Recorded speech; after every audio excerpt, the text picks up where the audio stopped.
David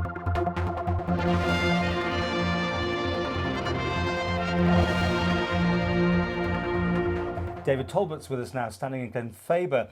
And you stood before, of course, it was Michael last time round. So have you gone for the by-election just because it is a by-election, or you had a reason to move? Well, last year I did stand in Michael, but of course that wasn't my constituency. My constituency was always being Glenfaba, but there was an opportunity last time of standing in Michael, and I took that, and I found the experience really encouraging. It didn't dent my enthusiasm for politics.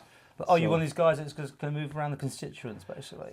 No, my main focus is on my own constituency. Last time there was an opportunity, an opening there, so I was invited by friends in Kirkmichael, and I enjoyed that process very much. What are the burning issues in Glenfaba then? What's hitting you on the doorstep? Any local things, or is it national, or what? Well, it's interesting, as I go around the constituency, when you're on the door, it's always local. When you actually have public meetings, and I've had two now, there's a third one next week in Glenmay, it's national. So people are interested in the local issues on the doorstep and want to talk to you about those. So for example, in Foxdale, there are two burning issues at the moment that come to mind. First of all, the clock tower, which is actually owned by the Department of Health, believe it or not. And they were anxious to pass that on to us. But there are conditions, when I say us, I mean Patrick commissioners. And there are several things that we need to be put right. First of all, the roof is badly leaking. The clock doesn't work, and the little garden at the bottom has been left abandoned. So all that needs putting right, and once they have, we're quite happy to take it over. Also, the tackle box, which is an old shop at the top of Mines Road, has been demolished and left in a very poor condition by the department, who actually organised the demolition themselves, but it's not in accordance with planning. So we need to get all that put right. What about the national side of things? Are you going to be more interested in that, or local, or you know, how do you fit into this? I mean, why do you want to do this job? Well, I mean, yes, of course, national things do motivate you, and the issues relating to obviously the economy, where we're going with taxation, the expectations that people have for the future in terms of their own livelihood are things that are constantly being brought up. So I think actually social inclusion is a big issue. Yes, it's in your manifesto, but you've got a whole section about that. A bit more, please. Well, in terms of how people are feeling about society and their place in it, I think it's really important that people feel as though we use this phrase stakeholder, don't we? So I think it's really important that people understand what it means to be part of the community. The transfer of services, for example, that's going on from national to local government, gives actually a real opportunity for engagement by the community. What we've always said in commissioners is that if a job is passed to us, then can we actually organise this ourselves? Can we actually motivate the people to actually get involved? For example, to clean beaches, or look at areas where there's untidiness. Can we actually organise that ourselves and put it right? Do we always have to rely upon drawing on tax rates and so on? And I think that's the general thrust of things in the future, really, that more and more the community itself will engage rather than relying upon taxation to always cover these issues, or rates for that matter. So yeah, I think actually inclusion means involving the community, but also it's more than that, because there is an increasing sense of two communities here, those who have and those perhaps who have not. And I think we need to look at those who feel excluded, can't be part of the banking system, for example. And about 11% in the UK are not part of the banking system. And I don't suspect it's any different, that percentage on the Isle of Man. So one of the things that I've been campaigning for over the last 2.5 years now is the start of a credit union on the Isle of Man. And I think the credit union itself will provide very simple savings and loans and financial guidance, which I think that people will gladly receive. We've got over 600 people now who are interested in joining the credit union, and that's evidence itself, really. And when you take into account there's over 200 million people worldwide in credit unions in 105 countries, 57,000 credit unions themselves, I think that that speaks volumes, really, in terms of what people actually want. Okay, constitutional reform, that's an interesting one to put into your manifesto.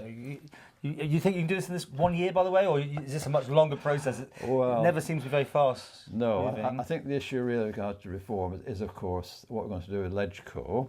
Legislative Council traditionally has been the sort of thing that appears in everybody's manifesto, as does local authority reform, but what do we do about it? I guarantee next September will be full of both again. But I think the history of LegCo reform has been a gradual inch-by-inch approach. So if you go back over 100 years, for example, you'll have had the Lieutenant Governor, Deemsters, Attorney Generals, the Bishop, and so on and so forth, who have been involved in LegCo. And gradually, it's moved away from that, so we end up with a Bishop and 8 MLCs, the MLCs elected by the Keys. However, the thing that I want to see changed, and most people want to see changed, is the way that MLCs actually behave in terms of what their functions and duties are. And one of the things I'd like to see is the clear distinction between the two areas. Now, when the two come together, we refer to that as Tynwald, and the MLC sit above the MHKs and are allowed to actually vote on policy, upon finance. I'm suggesting that should be broken, so that the LegCo is in one area and the Keys in another, and perhaps come together merely for ceremonial. But if you got that separation out now and it's clear, and you sorted out the admin that involved with that, you can then actually do the radical things with regard to LegCo, such as 3 things that have been brought forward over the present Parliament, is that they're popularly elected or we scrap it all together.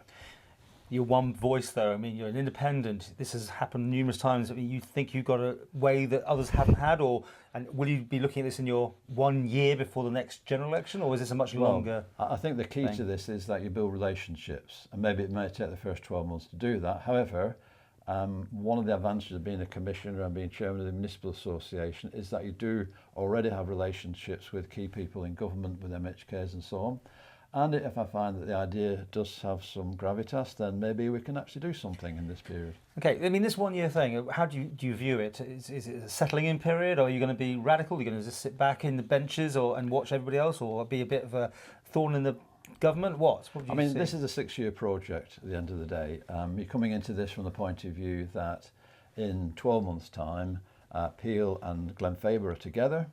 So it was going to take a really strong candidate at this election in September, in a couple of weeks' time, to actually be able to carry that forward into Peel.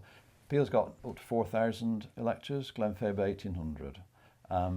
So clearly there's a possibility that we'll have 2 people from Peel looking after the overall constituency. Now, my objective is to be able to say, well, elect me this time and I will carry you into Peel, and we'll have 2 MHKs there, no difference in numbers, but in actual fact, I will then be able to not just look after Glenfaba, but obviously keep a strong eye on that to make sure we don't lose out. Okay.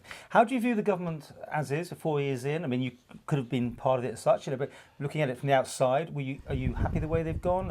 Would you have been supporting them in general? I mean, was that something you thought about? I think the thing is that the main thrust has been actually to balance the books, and we were quite clear now that the revenue side is balanced, but we've taken such a lot out of reserves, that's got to be made up somehow. And the government now got a policy, their 2020 vision, they've got £50 million they want to put on the table, spread over the next 5 years. And your views on this? Well, I think it's quite a risk. Now, okay, they put the £50 million on the table. However, if you're not also going to have in parallel a reduction in the central cost of government, then why should we do this? Because people are saying to me on the doorstep, we are going to continue with pensions, civil service pensions at a quite high rate. I have to contribute to that, even though I don't benefit from it.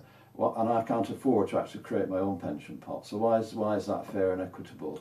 So I think you've got, whilst I'm in agreement with trying to find new business, I think we've got to be able to continue to attack central cost. And you've raised the 0-10 policy in your manifesto. What do you want to see about that? Well, I think that's the sacred cow, really, of our taxation system. I understand why it has to remain our unique selling point. However, I would like to explore the possibility of why we can't actually extend the 10% rule. Why should it relate just to banking? Because I think generally people think that there's an unfairness in the system. And as long as you've got that unfairness in the system, you've got potential social unrest.